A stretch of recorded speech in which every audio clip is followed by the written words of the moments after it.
Good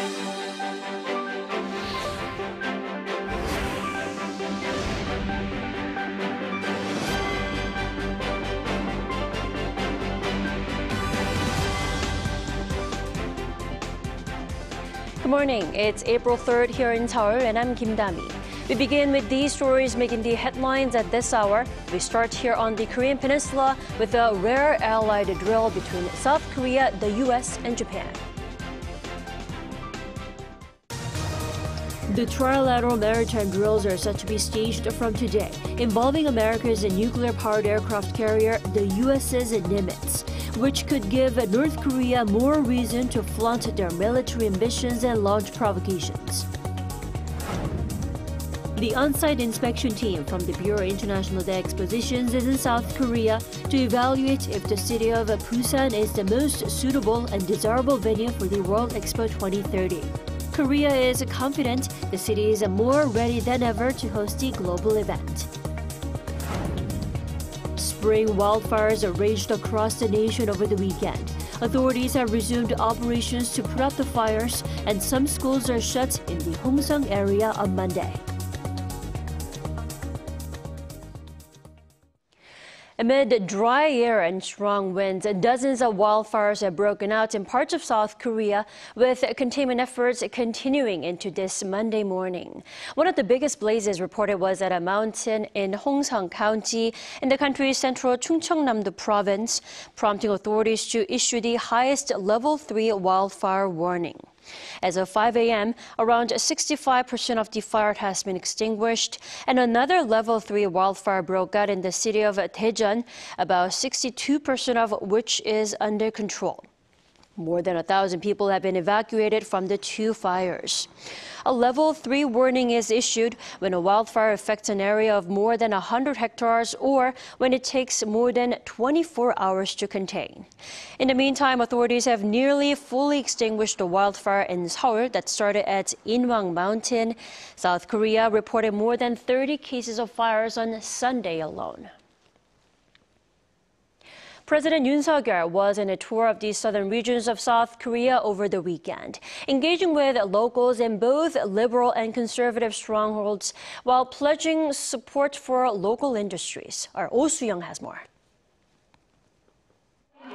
Throwing out the first ceremonial ball to mark the new baseball season this year, President Yoon was on a weekend run to cover all major political bases in the south. Attending the Korea Baseball Organization's opening day game in the city of Daegu between the NC Dinos and the home team's Samsung Lions, Yoon's office said the president's pitching posture sparked a buzz among the Generation Z and millennial age groups. But the ball wasn't all that he was pitching in his local brand baseball shoes. Touring the southern inland regions of the country, Yoon reached out to both conservative and liberal strongholds, meeting with locals and pledging measures to prop up the domestic economy. After showing support for local fishermen in the southern city of Tongyeong, the president made his way to the traditionally liberal Honam area, comprising Gwangju City and Jeollabuk-do and Jeollanam-do provinces.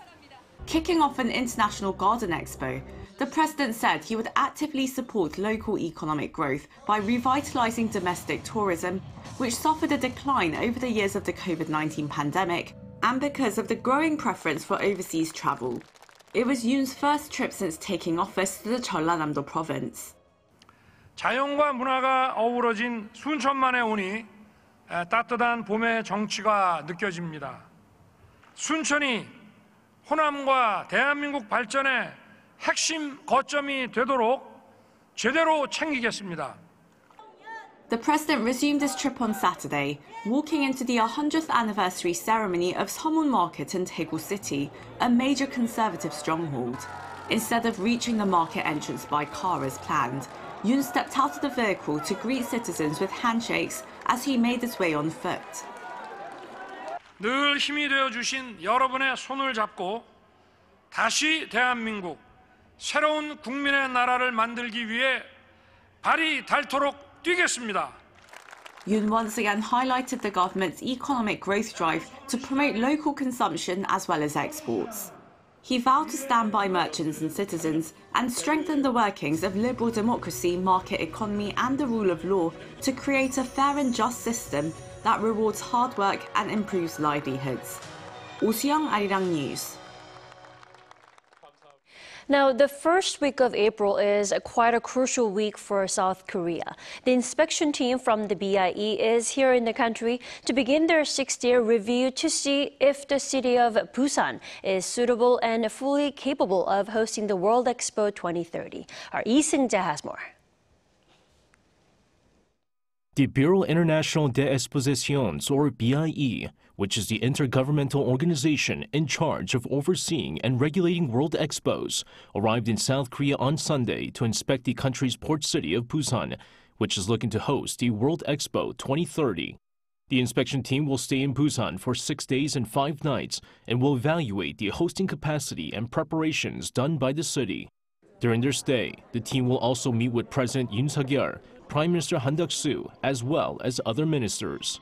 The city of Busan, meanwhile, is hoping to show the inspection team that is fully capable of hosting a major event like the World Expo, while also differentiating itself from other candidates. Busan faces competition from Rome, Odessa, and Riyadh.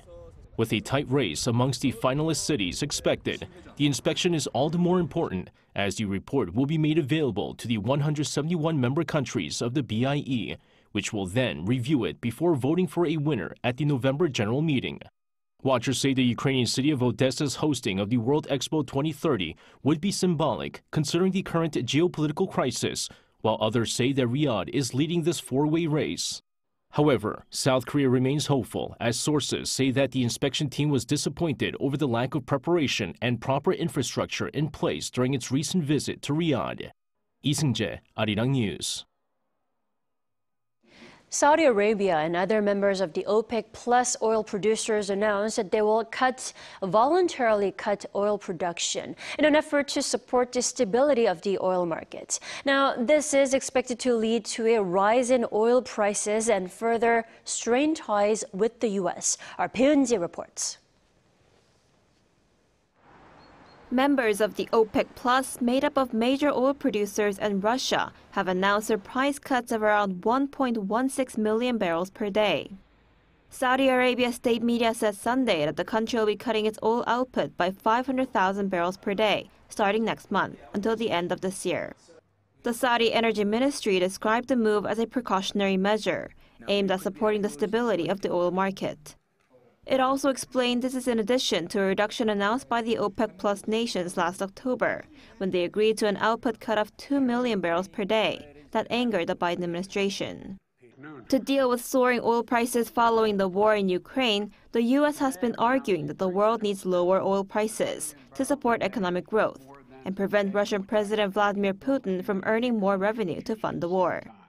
Iraq also announced it will cut oil production by 211,000 barrels per day starting May. The UAE, Kuwait, Algeria, and Oman will also be making cuts in oil production.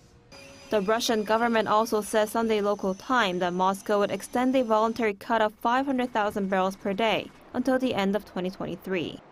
Analysts say the latest move from the oil producers is expected to push up oil prices, which are currently at about $80 a barrel. The head of investment firm Pickering Energy Partners told Reuters that prices could jump by $10 per barrel. Peunji, Arirang News.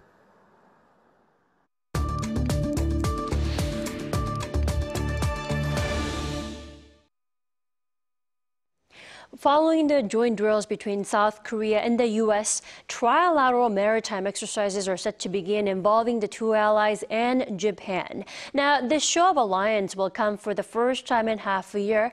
What does it mean for the Korean Peninsula? For more, let's turn to Mr. Frank Zanuzzi, president of the Marin and Mike Mansfield Foundation. Welcome to the program. Good morning. Good morning. First off, what is the significance of joint exercises between the three sides coming at this time of the year? Well, these trilateral exercises are really a critical show of alliance solidarity in the face of North Korean missile launches and other provocative behavior. As you well know, and as I think your viewers also fully appreciate, for many years, the ROK Japan-US triangle has suffered from difficulties in the ROK-Japan relationship. And as President Yoon and Prime Minister Kishida have moved closer together in the face of common security threats, these trilateral exercises reflect a new spirit of solidarity and resilience in the face of continued North Korean missile launches, including last year's record-setting 75 missile launch events. Right. Speaking of missile launches from North Korea, the month of March, last month, was full of North Korean provocations. Now, should we expect more of the same in April, especially following the trilateral drill, which is set to begin today? I mean, what kind of threats are likely to come from the North? Well, it's important to appreciate that what we see as a provocation from the North, they see as a response to Allied defensive drills. And I'm sure that from Pyongyang, the Allied military exercises themselves, which are defensive in character, appear to be provocative. So I think it's essential that we appreciate what the North is and is not doing. I don't think they're trying to provoke a response. I think they're trying to demonstrate their own readiness in the face of a very difficult security situation for Pyongyang. That said, we should expect more of the same, as long as the United States and its allies continue to ensure that we are prepared for any eventuality on the peninsula. The North Koreans will do the same. And what is really necessary here is a diplomatic strategy to complement the strong defensive posture that President Biden, President Yoon, and Prime Minister Kishida are forging in Northeast Asia. Right. As you just mentioned, the summit, the drill also comes after the summit between South Korean leader Yoon Southern and his Japanese counterpart Fumio Kishida. Now, what does Seoul, Washington, Tokyo joint training say about the trilateral ties and cooperation between the three countries? Will there be more drills like this in the near future? What do you think? I think there will be. At a Mansfield Foundation Track 2 meeting last summer held in Hawaii with thought leaders from all three countries, it was very clear that we have shared security interests, shared values, and shared economic interests, which are going to be pursued into the future. And I believe that the trilateral military exercises that we are seeing now in the naval theater will be matched by missile defense exercises, as well as intelligence sharing, deepening of communications links, use of satellites and other devices in order to monitor North Korean ballistic missile activity, and so on. So I think you will see a tightening of the triangular relationship among the three countries, and I think that this will bolster both the extended nuclear deterrence of the United States as well as the conventional deterrent power of the three allied nations. Right. It is a rare show of alliance between the three countries, so we'll keep a close eye on that. All right, Mr. President Danuzi, thank you so much for joining us this morning. 감사합니다. Thank you very much.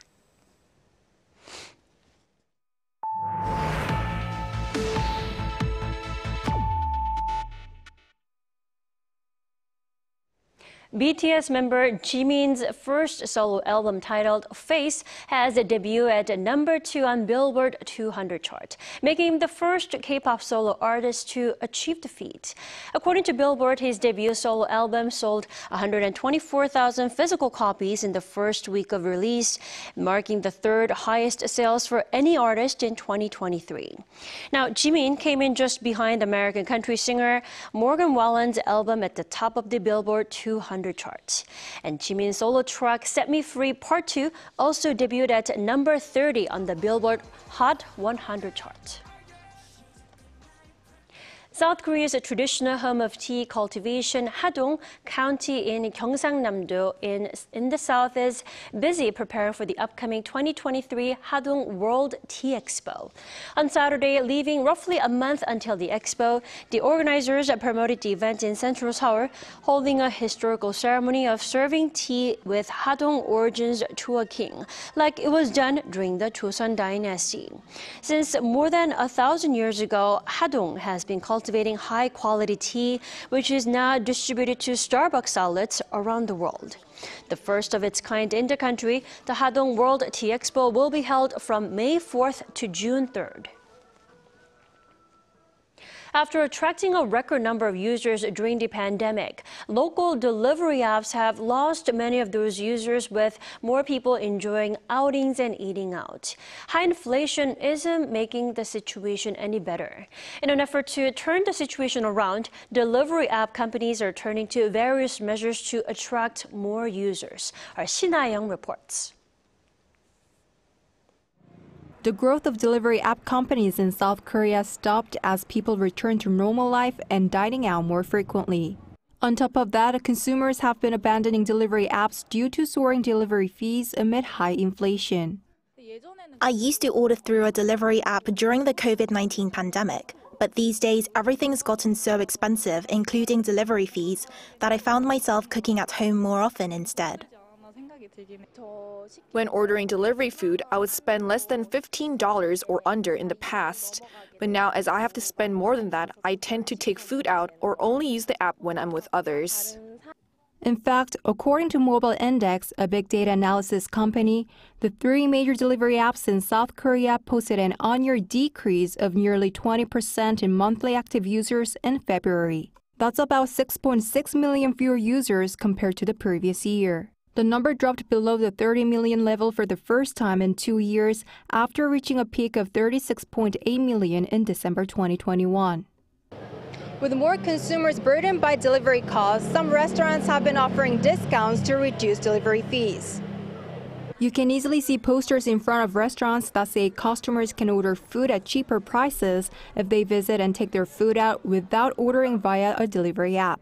This also comes as platform commission fees have become a burden for restaurant owners as delivery costs soar.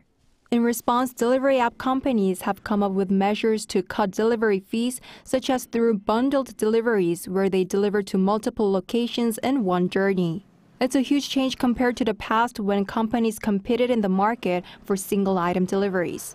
Meanwhile, one expert forecasts the drop in users will continue for a while. Young members of the MZ generation who want convenience are the ones who order delivery food the most. Under a new bundled delivery service, which takes longer to get the meal, more people will take food out, leading to a further decrease in the number of app users. She added that delivery app firm sales had grown fivefold over 3 years. But it will be tough to increase or even maintain those sales as consumer lifestyles shifted offline. Shin-Young, Arirang News.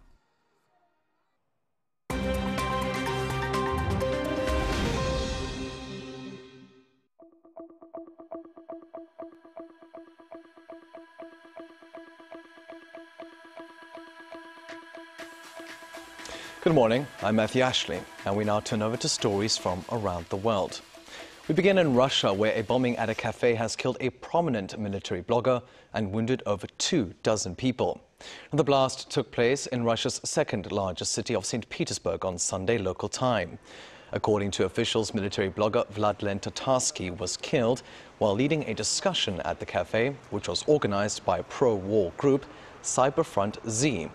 Now, it's believed that an explosive device was hidden in a small statue that was gifted to him by a woman attending the event. Russian authorities have said they are treating the case as a suspected murder, and the group has called it a terrorist attack. Tatarsky gained popularity after Russia invaded Ukraine, providing commentary and analysis on the war to his more than 500,000 Telegram followers. Meanwhile, in the United States, at least 32 people have been killed after a series of tornadoes tore through cities and towns in the country's south and Midwest over the weekend. The fatalities occurred in the states of Arkansas, Tennessee, Illinois, Indiana, Alabama, and Mississippi. The death toll comes after a storm system battered the affected regions on Friday local time, with Missouri and Wisconsin also affected. According to the U.S. National Weather Service, at least 80 tornadoes have been recorded since Friday. Governors of Indiana, Iowa, Illinois, and Arkansas have announced emergency or disaster declarations in order to gain immediate access to assistance. Meanwhile, U.S. President Joe Biden on Sunday issued a major disaster declaration for Arkansas, freeing up federal resources for the state. In other news, Oscar-winning Japanese composer Ryuichi Sakamoto has died at the age of 71. According to Sakamoto's agency, he died on Tuesday following a battle with cancer. Sakamoto won an Oscar, a Golden Globe and a Grammy for his 1987 movie composition work on The Last Emperor, in which he also had an acting role. He also starred alongside the late David Bowie in the 1983 film Merry Christmas, Mr. Lawrence, for which he wrote the music theme. Sakamoto was born in Tokyo in 1952, and in 1978 he co-founded Yellow Magic Orchestra, an influential electronic act.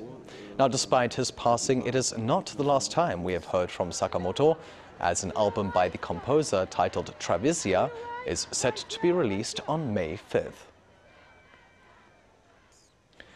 And finally, an artist unveiled a baby replica of the iconic Eiffel Tower over the weekend in the French capital of Paris. It's called the Eiffella and was revealed to the public on Saturday local time, after being set up overnight. Now located in Paris's Champs-de-Mars Park, opposite the real Eiffel Tower, the 32-meter structure can appear to match its 330-meter tall counterpart in size when viewed from a certain angle. In keeping with the baby concept, the replica emits the sound of a crying baby every 10 minutes, which is then followed by a lullaby. Weighing over 20 tons, the iron replica took a year to make and is made up of 3,900 larger pieces and 9,000 smaller pieces.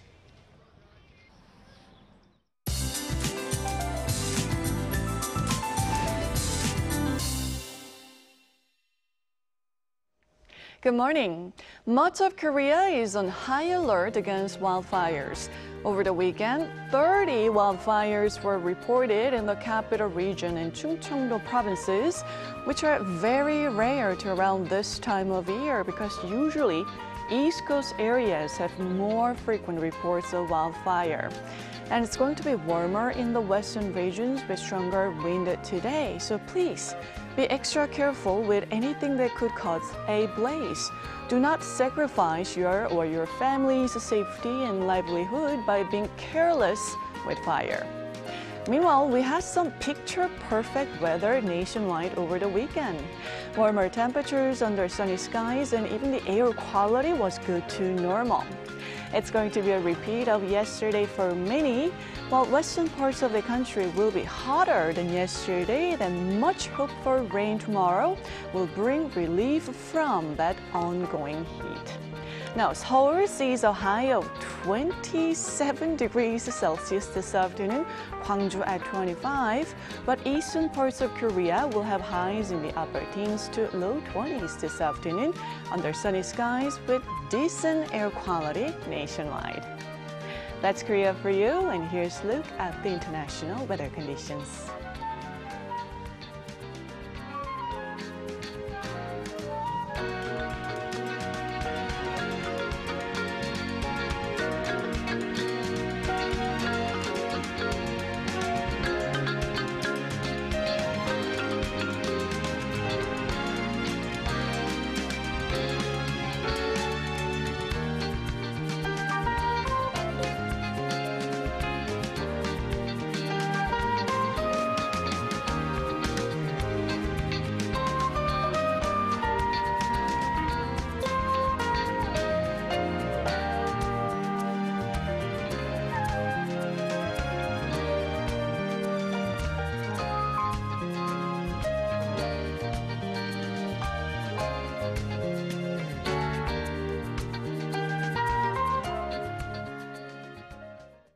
That wraps up today's New Day at Arirang. We'll be back tomorrow for Tuesday's edition at the same time. Do stay with us for more updates throughout the day. Thanks for watching.